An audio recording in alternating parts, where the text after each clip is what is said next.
헬스조선 상예 서비스 3일의 약속. 네, 여러분 안녕하십니까. 이번 주 새해 들어서 가장 주목해야 할 뉴스를 대략 세 가지로 추려보겠습니다. 첫째는 미국과 이란의 전쟁 가능성입니다. 지금 온 세계가 난리가 났죠. 트럼프 대통령은 지난 금요일 이란의 실질적인 제2인자인 솔레이마니 혁명 수비대 사령관을 제거를 했습니다. 미국의 작전 능력과 결단력에 세계가 경악했습니다. 이란은 당장 중동에 있는 미국 시설 35곳을 목표물로 공격할 수 있다며 보복을 다짐했습니다.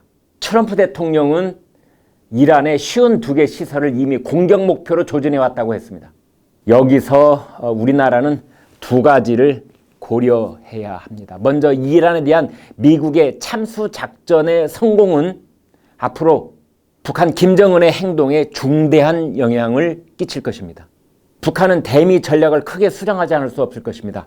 다른 하나는 우리나라의 호르무즈 해협 파병 문제입니다. 이란이 호르무즈 해협 봉쇄 같은 극단적 조치를 취할 가능성도 있는데 한국의 원유 수송선의 70에서 80%가 이 해협을 통과하고 있습니다. 총선을 코앞에 둔 상황에서 자칫 중동 분쟁의 소용돌이에 휘말릴 경우 방향을 가늠할 수 없는 대형 악재가 될 것입니다. 이번 주에 주목해야 할 두 번째 뉴스는 국내 정치 상황입니다. 황교안 자유한국당 대표가 유승민, 안철수 같은 이들과 통합을 이끌어낼 수 있을까 하는 점입니다.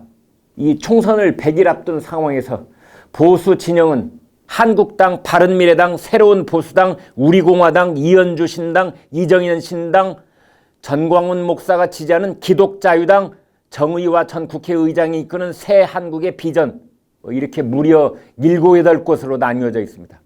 황교안 대표가 출마하겠다는 험지, 여기는 어디인가? 종로에서 이낙연 전 총리와 맞붙는가? 아니면 다른 험지인 구로을로 나가는가? 곧 미국에서 귀국할 것으로 보이는 안철수 전 대표는 계파 의원들과 새로운 당을 만들 것인가? 아니면 기존 정당에 있는 자신의 지분을 되찾으려 할 것인가? 이런 변수들이 있는데 그보다 더 중요한 것은 황교안 대표의 입지입니다.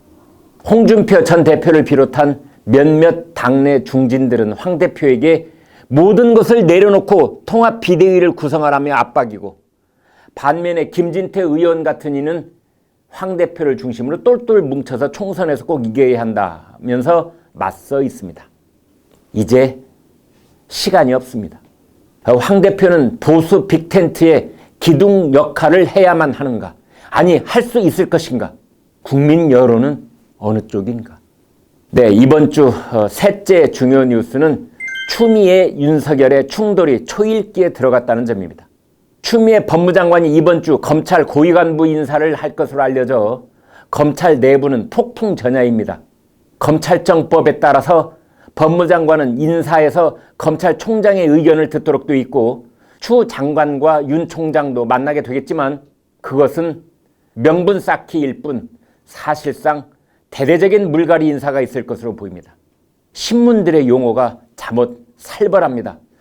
조선일보는 인사 피바람이 불 것이란 말을 인용을 했고, 중앙일보는 학살 인사란 말을 썼고, 한국일보는 표적 인사라고 했습니다.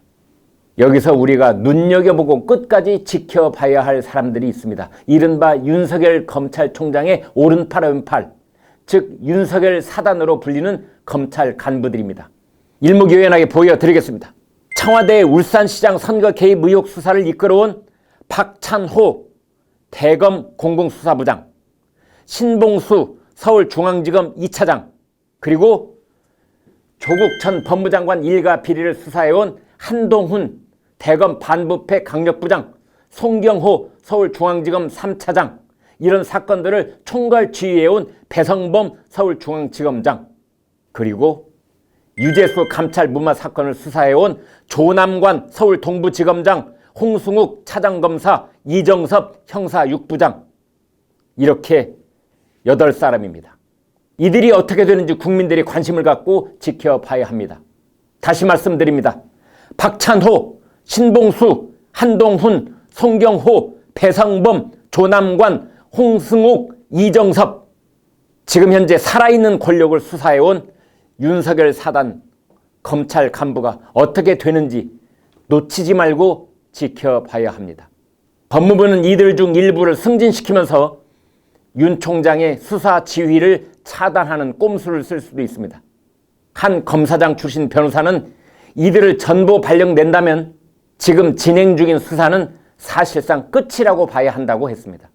만약 추미애 장관이 이런 우려에도 불구하고 끝내 파격 인사, 물갈이 인사, 표적 인사를 감행한다면 두 가지 시나리오가 남습니다. 하나는 윤석열 총장의 거취 문제, 그리고 추 장관과 현 정권이 직면하게 될 역풍입니다.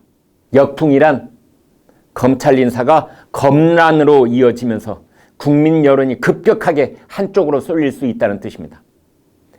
만약 정말로 총장 측근 속가내기 인사가 이루어진다면 그것은 의도적인 불문율 위반으로 사실상 총장에게 공개적인 수모를 안긴 것이나 마찬가지입니다. 그럴 경우 윤 총장은 수모를 견디지 못해 스스로 총장 자리에서 물러날 수도 있습니다.